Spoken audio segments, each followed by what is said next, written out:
3,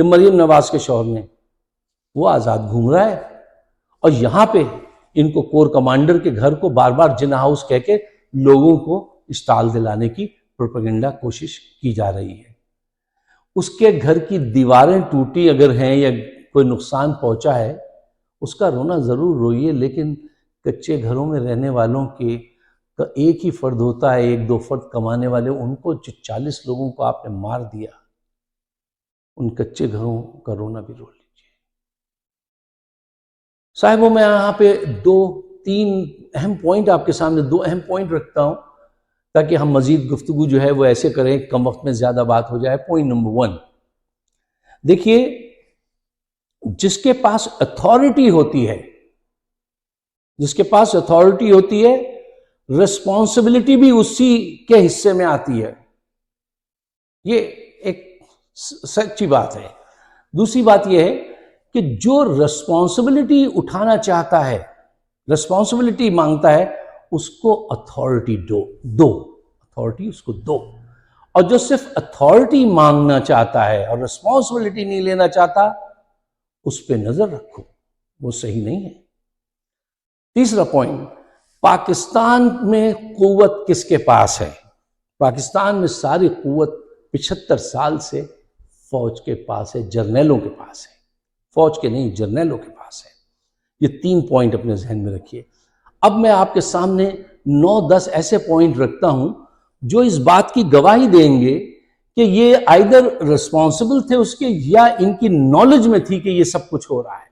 point number 1، سابق وزیر اعظم کو شیشہ توڑ کر، پوری دنیا نے یہ منظر دیکھا ہے، شیشہ توڑ کر کالر سے پکڑ کر گھسیٹ کر، اس کی جہاں چوٹ لگی ہوئی تھی اس پہ کک کر کے لایا گیا، کس کے کہنے پر؟ جواب آپ دیجئے، اینڈ میرا جواب ریڈ مائی لپس۔ میں نہیں کہہ رہا ہوں، لیکن آپ سمجھ جائیے، میں کہتا بھی رہا ہوں، کوئی مسئلہ نہیں ہے، ان کے کہنے پر۔ پوائنٹ نمبر 2، جن لوگوں کو ماتھے پہ گولیاں لگی ہیں، وہ ٹرین ہیڈ پہ ڈائریکٹ نشانہ لے کے باندھنے والے لوگ تھے، اسنائپر تھے، ہیڈ اسنائپر تھے۔ کیا یہ ان کے علم میں نہیں تھی، یا وہ ان کے لوگ نہیں تھے؟ پوائنٹ نمبر 3، عورت کو تھانے میں لے جا کے عزت لوٹی گئی، کیا وہ ان کے علم میں نہیں ہے؟ اگر ان کے کہنے پہ نہیں ہوا تو بھی ان کے علم میں تو ہے۔ پوائنٹ نمبر 4، عثمان ڈار، اس کی والدہ سے جا کر پولیس کے آفیسر کہہ رہا ہے کہ ہم تمہارا ریپ کر دیں گے اور ہمیں کوئی روکنے والا بھی نہیں ہے، یہ ان کے علم میں ہے۔ پوائنٹ نمبر 5، عمران ریاض خان کو اغوا کس نے کروایا ہے؟ انہی قوتوں نے اغوا کروایا ہے۔ پوائنٹ نمبر 6، ارشد شریف کو شہید کس کے کہنے پہ کیا؟ اس کی ماں نے کس کس کے نام لیے ہیں؟ تاریخ ہمیشہ کے لیے لکھے گی یہ نام۔ پوائنٹ نمبر 7، پاکستان کے میڈیا کو، جو مین اسٹریم میڈیا ہے، اس کو کس نے جو ہے خریدا ہوا ہے اور کس کے کہنے پہ وہ ان کی مرضی کی خبریں دیتے ہیں؟ پوائنٹ نمبر 8، ذرا غور سے سنیے گا، اگر آپ کے سینے میں ایک پڑھے لکھے شخص کا دل ہے، ایک ہمدرد انسان کا دل ہے، تو ذرا اس بے بسی کو محسوس کیجئے گا کہ شیریں مزاری کی بیٹی جب اپنی ماں کی تلاش میں تھانے میں پہنچی، تو اس تھانے میں جب پہنچی تو اس کی ماں کی چیخنے کی آوازیں آئیں، اور وہ چیخ رہی تھیں، وہ کہنے لگیں، یہ مجھے مار رہے ہیں، تم یہاں کیوں آئی ہو، تم یہاں سے چلی جاؤ۔ اس بیٹی نے جب اپنی ماں کی آواز سنی ہوگی تو اس کے دل پہ کیا گزری ہوگی؟ اس کا رسپانسبل کون ہے؟ کس نے ان کو پکڑ کے یہاں پہ بند کروایا؟ کس کے حکم سے ہوا ہے؟ جن کے پاس اتھارٹی ہے ان کے حکم سے ہوا ہے۔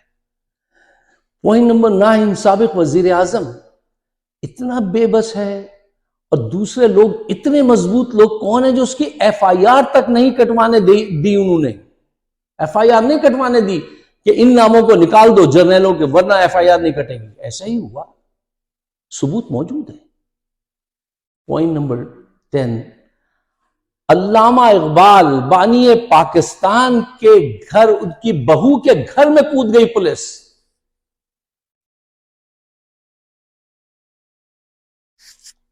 کس میں اتنی جرت ہے؟ اس میں اتنی جرت ہے جس کے پاس یہ اتھارٹی ہے۔ اب point number 11، P T I کے لیڈر اور مرکزی قیادت کے جو لوگ ہیں ان پہ اتنے مقدمے بنائے جا رہے ہیں کہ وہ اس میں الجھ کر رہ جائیں۔ ان کو ذہنی طور سے اتنا ٹارچر کیا ہے کہ وہ قصے مشہور ہو جائیں کہ لوگ کہیں یار وہ جیل میں لے آ کے بدفعلی بھی کرتے ہیں، اب ہم دور ہٹ جاتے ہیں عمران خان کی حمایت سے۔ یہ ہوا یہ خود پھیلا رہے ہیں، یہ کر بھی رہے ہیں، یہ پروپیگنڈا بھی کروا رہے ہیں تاکہ لوگ جو ہے خوف میں آ جائیں۔ وہ کہتے ہیں نا کہ کہیں میں نے پڑھا تھا، you don't correct the man you hang, you correct others by him۔ جس کو آپ پھانسی پہ چڑھاتے ہیں تو وہ تو چڑھ گیا، اس کو تو کریکٹ نہیں کیا آپ نے، لیکن دوسروں کو خوف زدہ کرنے میں آپ کامیاب ہو جاتے ہیں کہ وہ ڈر کے مارے کوئی ایسی بات نہ کریں۔ یہی پالیسی اس وقت ان کی ہے کہ ان کی مرکزی قیادت کو پکڑ کر اس طرح ابیوز کرو کہ وہ خبر آگے نکلے اور دوسرے لوگ جو ہیں وہ ہمیں چیلنج کرنے کی ہمت بھی کھو دیں۔ یہ لوگ اس ظلم و ستم کے ذریعے لوگوں کی ہمت کو توڑنا چاہتے ہیں۔ ایک کام یہ کر رہے ہیں اور دوسرا کام یہ کر رہے ہیں کہ یہ آئین کو تباہ کرنا چاہتے ہیں، جو ہر طرف سے یہ کوششیں کر رہے ہیں۔ دیکھیے، آئین اس لیے نہیں بنایا جاتا کہ آپ کرمنل کو سپورٹ کریں، آئین اس لیے بنایا جاتا ہے کہ آپ حکومت کو کرمنل لوگوں سے بچائیں۔ اس پہ ذرا غور کیجئے گا، اور یہی چاہ رہے ہیں کہ کرمنل لوگ جو ہیں اس پہ غالب آ جائیں، اور جو غالب آتے نظر آ رہے ہیں۔ اگر یہ آئین بھی چلا گیا ہاتھ سے تو پھر آپ کا کیا مستقبل ہے؟ ابھی بھی دیکھ لیجئے کیا مستقبل، اس کے بعد کیا ہوگا۔ اس کے لیے آپ کو چاہیے کہ اسٹیڈ فاسٹ رہیں اور کھڑے ہوں ان کے خلاف، کہ آئین کو ہم نہیں ختم کرنے دیں گے، یہ ظلم و ستم تمہارا ہم قبول نہیں کریں گے۔ اب اس دوران دل شکنی کے لیے کل ایک صاحب مجھ سے بحث فرما رہے تھے کہ اگر عمران خان حق پر ہے، آپ اس کو اتنا بڑا حق پرست سمجھتے ہیں، تو اللہ تعالیٰ مدد کو کیوں نہیں آتا؟ میں نے کہا آپ کی جذباتی بات جو ہے نا وہ فکر انگیز ضرور ہے، لیکن حقیقت یہ ہے کہ اللہ تعالیٰ، ہم اللہ تعالیٰ کو حکم دینے کے لائق نہیں ہیں، وہ ہمیں حکم دے سکتا ہے۔ ہم اللہ تعالیٰ کا امتحان نہیں لیں گے، اللہ تعالیٰ ہمارا امتحان لے سکتا ہے۔ حضرت حسین علیہ السلام کے وقت بھی اللہ تعالیٰ زمین پر نہیں آیا تھا۔ حضرت عیسیٰ کو جب کراس پہ چڑھا رہے تھے، جو ہمارا عقیدہ ہے اللہ نے ان کو اوپر اٹھا لیا تھا، اس وقت بھی اللہ تعالیٰ نیچے نہیں آیا تھا۔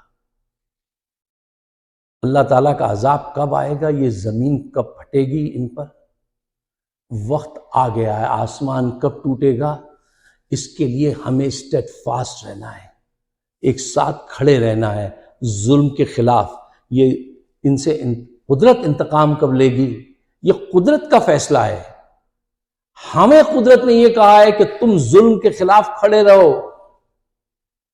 ہم جانتے ہیں کہ اس معاشرے میں کتنی بدعمالیاں ہو چکی ہیں، جہاں پہ لوگ، ایک گورکن 40 عورتوں کو قبرستان سے نکال کے زنا کرتا ہے، جہاں پہ لاہور میں ایک شخص 100 بچوں کو اغوا کر کے بدفعلی کرنے کے بعد ان کے جسم کے ٹکڑے کر کے تیزاب کے ڈرم میں ڈال دیتا ہے، جہاں پہ منی لانڈرنگ کرنے والے لوگ جو ہیں وہ باہر جا جائیں 50 روپے کے کاغذ پہ دستخط کر کے، جہاں پہ وہ لوگ ہیں جو رشوت کھانا اپنا حق سمجھتے ہیں، جہاں کی عوام یہ کہتی ہے وہ کھاندہ ہے تے لاندہ بھی تے ہے، جہاں پہ کرپشن اس قدر گہری ہو کہ لوگوں نے اس کو نارم آف دا سوسائٹی بن کے قبول کر لیا ہو، وہاں پہ اللہ کا عذاب ضرور آئے گا۔ ڈریے اس وقت سے کہ جب اللہ کا عذاب آئے۔ آپ اللہ کا امتحان لینے کی کوشش مت کیجئے، اللہ آپ کا امتحان لے سکتا ہے۔ اس کا صرف یہ حل ہے کہ حسین کے عزم کی طرح آپ ثابت قدم رہیے۔ اسلام یہ ہے، اسلام انسان آپ سے یہ چاہتا ہے۔ اور دنیا کی ساری ہسٹری جا کے پڑھ کے دیکھ لیجئے، قوم عظیم اسی وقت بنتی ہیں جب وہ بدترین حالات سے گزرتی ہیں، اور جب مشکلات آتی ہیں، مشکلات کے وقت ہی آپ کو مشکل فیصلے کرنے پڑتے ہیں۔ اس وقت یہ فیصلہ مشکل ہے کہ عمران خان کے ساتھ کھڑے رہیں، لیکن اگر آپ نے یہ مشکل فیصلہ اس وقت صحیح فیصلہ نہیں کیا تو پھر لمحوں نے خطا کی تھی، صدیوں نے سزا پائی۔ وہ نہ انجام ہو جائے اس قوم کا۔